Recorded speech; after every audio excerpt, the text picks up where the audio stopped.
sahabat di rumah semua, berjumpa lagi bersama saya Hiera. Pada kesempatan kali ini, kita akan membahas materi teks cerita pendek. Cerpen ialah singkatan dari cerita pendek. Ketika membaca cerpen, biasanya cepat sekali selesainya. Selain itu, isi dari cerpen juga mudah dipahami karena ceritanya yang relatif pendek. Maka dari itu, banyak orang yang suka dengan cerita yang pendek dan tidak rumit seperti teks cerpen. Lalu, ada apa aja sih yang terdapat pada cerpen itu? Untuk itu, mari kita simak penjelasannya.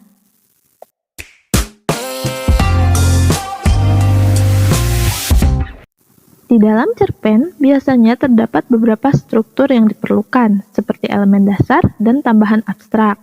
Struktur tersebut sangat diperlukan ketika menyusun sebuah cerpen. Struktur pertama yaitu abstrak, ialah gambaran awal dari cerita yang dikisahkan. Biasanya, abstrak digunakan sebagai pelengkap cerita. Oleh karena itu, abstrak bersifat opsional atau bisa jadi tidak ada pada cerpen tersebut. Yang kedua yaitu orientasi. Pada orientasi, cerpen biasanya menjelaskan tentang latar cerita seperti waktu, suasana, tempat atau lokasi yang digunakan dengan penggambaran cerita cerpen. Struktur ketiga yaitu komplikasi, di mana menjelaskan tentang struktur yang berkaitan dengan pemaparan awal suatu masalah yang dihadapi oleh tokoh. Waktu dari tokoh pun dijelaskan pada bagian ini. Selain itu, pada komplikasi juga menjelaskan urutan kejadian yang berhubungan dengan sebab akibat. Struktur keempat yaitu evaluasi. Pada bagian evaluasi ini, terjadi konflik masalah yang semakin memuncak. Konflik mulai menuju bagian klimaks dan mendapatkan penyelesaian atas masalah yang terjadi.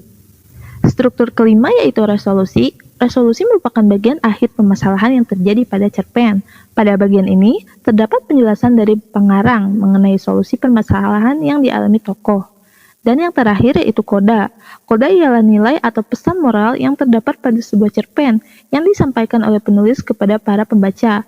Pesan moral yang disampaikan sesuai dengan jenis cerpen.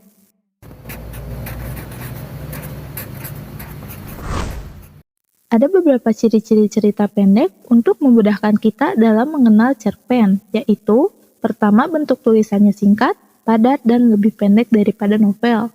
Yang kedua, terdiri kurang dari 10.000 kata. Yang ketiga, sumber cerita dari kehidupan sehari-hari, baik pengalaman pribadi maupun orang lain.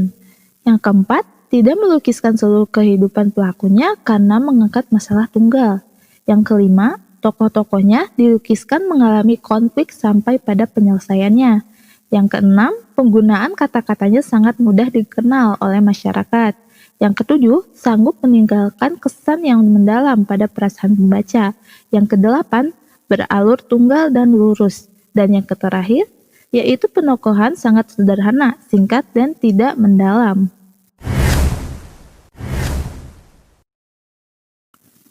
Sebuah cerpen atau cerita pendek memiliki suatu unsur pembentukan yang harus ada di dalam cerpen itu sendiri. Unsur ini dinamakan dengan unsur intrinsik. Unsur intrinsik akan membangun kisah cerita yang ingin disampaikan oleh penulis. Inilah beberapa unsur intrinsik. Yang pertama yaitu tema. Sebuah cerpen harus memiliki tema cerita. Hal ini karena tema menjadi unsur utama yang ingin disampaikan penulis pada kisah ceritanya. Yang kedua yaitu alur atau plot, merupakan urutan peristiwa atau jalan cerita pada sebuah cerpen.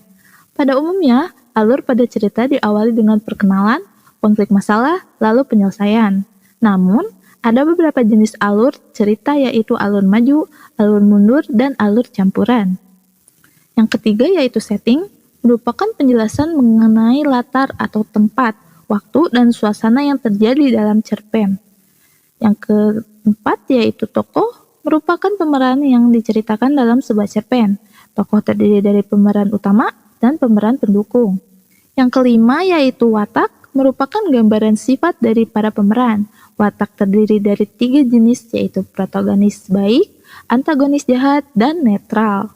Yang keenam yaitu sudut pandang, merupakan cara pandang pengarang saat menceritakan kisah pada sebuah cerpen. Dan yang terakhir yaitu amanat, merupakan pesan moral atau pelajaran yang disampaikan oleh penulis kepada pembaca. Pesan moral yang disampaikan biasanya dalam bentuk tersirat maupun tersurat. Sahabat di rumah semua, demikianlah penjelasan singkat mengenai teks cerita pendek. Saya Hira mohon undur diri. Wassalamualaikum warahmatullahi wabarakatuh. Sampai jumpa di lain hari.